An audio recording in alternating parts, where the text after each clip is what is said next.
السلام عليكم ورحمة الله وبركاته صاحبة وسلامتين كسود هذا برنامج كنا أخبارات أفلامت أنت أنا قدو قرين برنامجك هديت مركي كووري صوب قونا سجنا لكوحن كاعدسنا أنا سبسكرايب نوصارتان إلوين إنها موقالك لاقا نوصارتو أنكو بلاو نقدب كينو كوا صاحبة تريشة سوبر سارة لغو مقاعو ديبك هابدكوني أيا ديد مسيسة تيم كسكالة فيلمك NTR صدن maalmo ka hor waxaan soo gudbinay saaxiibada teamka NTR soddon in la xiriireen gabadha lagu magacaabo Dibika Badukone si aad tirisho kood kaga noqoto filimka Junior NTR hogaamiye laakiin weli magac loo bixlaa kad lagu yeero NTR soddon sidaa daraaddeed saaxiibada teamka filimkan niyad ay la kulmay maadaama Dibika Badukone gabi ahaanba ay diiday inay la shaqeysan ninka lagu magacaabo NTR sidoo kale ay tir mashquulkeyga ayaa ka badan sidoo kale mashaariic kala gedisanna ay ku mashquulsan tahay gabadhan taasoo ka dhigan saaxiibada qiimaha badan saddex tirisho oo laga dambeeyay dhankaasi Bollywoodka ayaa iska diiday NTR soddon waa gabdhaha kale ah Alia Badi Sharada Kaburi sidoo kale Dibika Badukone saaxiibada qiimaha badan shabakada loo yaqaan Bollywood hangam waxay leedahay sababaha ugu waaweyn gabdhaha ay diideen waxay tahay waxaan ka warqabnaa filimka weynaa Trabar iska lahaa dhankaasi koonfur Hindiya Alia Badi doorka laga sii aad u koobnaa sida daraadda tirishooyinka inta badan wax ka baqayaan hadii jilayaasha dhankaasi koonfur Hindiya la shaqeeyaan doorka aflaamta ku yeelanaya ay yaraan doonaan maadaama inta badan Bollywoodka atooraha sidoo kale tirishada filimka loo qeybay laakiin inta badan koonfurta xoogga waxa la siyaa sidoo kale saameynta filimka waxa qaata atooraha sida daraaddeed Dibika Badukone gabi ahaanba waxay iska diiday NTR soddon inay sameysan ogaada saaxiibada qiimaha badan filimkan Junior NTR ayaa hogaamiyay kawana filimkiisa soddon sidoo kale daweysta filimkan haddana way socotaa waxaana director-ka ninka lagu magacaabo Kortala Sifa sida daraaddeed teamka filimkan wali saaxiibada dib u dhac xoogan ay ku imaanayaan maadaama saddex tirisha ay iska diideen hadda waxa la leeyahay saaxiibada qiimaha badan teamka iskale filimka NTR soddon hadda waxay u badan tahay inay laba atrisha midkood u sameyn doonaan waa gabdhaha kale ah Rashmika Madani gabadh lagu magacaabo Sai Balaafa maadaama hadda atrishooyin inta badan Bollywoodka ay iska diiday inay sameeyaan filimkan Dibika Badukone teamka filimkan saaxiibada qiimaha badan niyad ayay siisay maadaama gabi ahaanba ay diiday inay sameeyaan filimkan dhinaca kale saaxiibada waxa si official loogu dhawaaqay filimka lagu magacaabo Sita Ramam waqtiga rasmi la daawan doona ogaada filimkan Sita Ramam waxa hogaamiyay superstar laga dambeeyay dhankaasi Malayalam ko wiilka lagu magacaabo Dulqar Salmaan waxaana tirisho koodka gabadh lagu magacaabo Marnal Thakur waxaana door muhiim ah ku leh gabadha lagu magacaabo Rashmika Madani sida hadda shaaca laga qaaday saaxiibada filimkan Sita Ramam waxa la daawan doona 5 Agoosto ee sanadkan ku jirno 2022 ayaa la daawan doona ogaada filimkan waa film romantic iyo drama isku jira sidoo kale filimkan saaxiibada qiimaha bandowistiisa hadda way socotaa sida daraaddeed hadda waxa si official lagu dhawaaqay 5 Agoosto ee sanadkan 2022 ayaa la daawan doona gabadhan ugu magacaabo Rashmika Madani saaxiibada qiimaha bandoor kooban ay filimkan ku leedahay sidoo kale waxa shaaca laga qaaday gabar muslimada oo dhankaasi Kashmir ka imaadeen ee filimkan ku jira doonta sidoo kale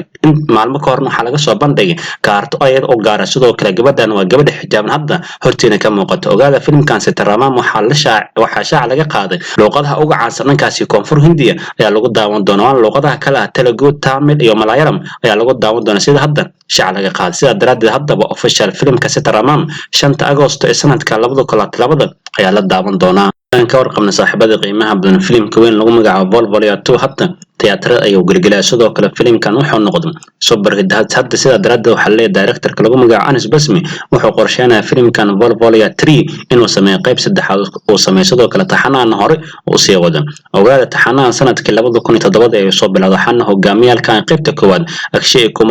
Kumar gabar lagu magacaabo Divya Balan ayaa saaxiibada qiimaha badan hogaamiyalkan haddana qaybta labaad waxa hogaamiyay wiilka lagu magacaabo Kartik Aaryan sidoo kale box office-kana wacdar la xal ay ka dhigaysaa halka gabadh lagu magacaabo Kiara Advani filimkan atrisho kuwad ay ka tahay sida daraaddeed saaxiibada qiimaha badan director Anis Basmi waxa la leeyahay hadda wuxuu qorsheenayaa sanadaha nagu soo foodlay labada sano nagu soo foodlay in sheekada filimkan Volvolya 3 oo diyaar ogaada filimkan meeshan kuma dhimanaa maadaama hadda filimkan qaybtiisa labaad already super hit uu noqday sidoo kale ilaa blockbuster uu gaari karana way u badan tahay ganacsi adag maadaama filimkan uu sameynayo Volvolya 2 saaxiibada qiimaha badan waxa hogaamiyay wiilka lagu magacaabo Kartik Aaryan sidoo kale gabadha Kiara Advani sidoo kale filimkan waxa door muhiim ah ku leh Tabu sidoo kale shacabtaraha loo yaqaan Rajmal Yadav sidoo kale filimkan horror iyo comedy isku jira sida daraaddeed saaxiibada qiimaha badan director-ka lagu magacaabo Anis Basmi wuxuu xaqiijiyay Volvolya 3 in la sameyn doono mustaqbalka dhow saaxiibada qiimaha badan filimkii weyn Sultan Mahesh Babu hogaamiyay filimka lagu magacaabo Sarkari Bari Bata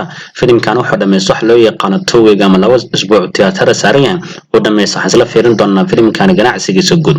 saaxiibada qiimaha badan filimkan Suldaan Mahesh Babu hogaamiye ayaa ka sidoo kale filimkan ogaada sheekadiisa aad loo dhalilay laakiin awoodda suldaanku uu leeyahay kaliya ayuu filimka ku gadmay sida hadda shaac laga qaado filimkan 14 maalmood talagood dhulka laga leeyahay wuxuu ka soo xiray lacag gaaraysa 132 karoor ayuu soo xiray canshuurta ka hor qolay cajaladaha qayb waxay ka heleen saami gaara 87.7 karoor ayay ka heleen sidoo kale hindi inteeda kale filimkan wuxuu ka keenay lacag gaarayso 6.65 karoor ayuu ka soo xiray overseas kam suuqyada caalamkana filimkan wuxuu ka keenay lacag gaarayso 12.30 karoor ayuu ka soo xiray sidoo kale ganacsigiisa waxa loo yaqaan wallood goros dibadda markaan isku darno filimkan sarkaari bari bata wuxuu soo xiray canshuurta ka hor lacag gaarayso 171.30 karoor ayuu soo xiray qolay cajaladaha qayb waxay ka heleen saami gaara 107 karoor ayay ka heleen ogaada marka horna filimkan waxa lagu iibsaday lacag gaarayso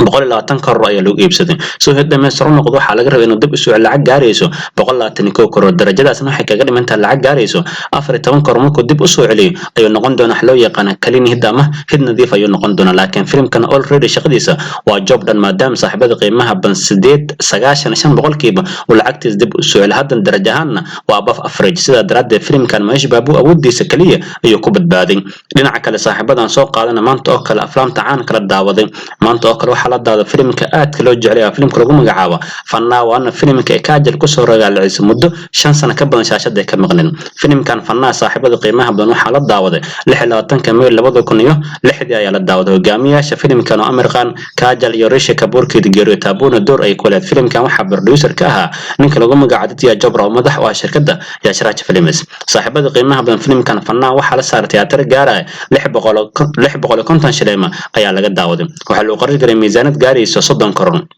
xumraantiisana filimkan wuxuu soo xiray lacag gaarayso 51.87 karoor iyo soo xiray qolay cajaladaha qayb waxay ka heleen saami gaara 27 karoor iyo bar ay ka heleen natiijana filimkan Fannaa wuxuu noqday super hit ayuu noqday lacagta gaarayso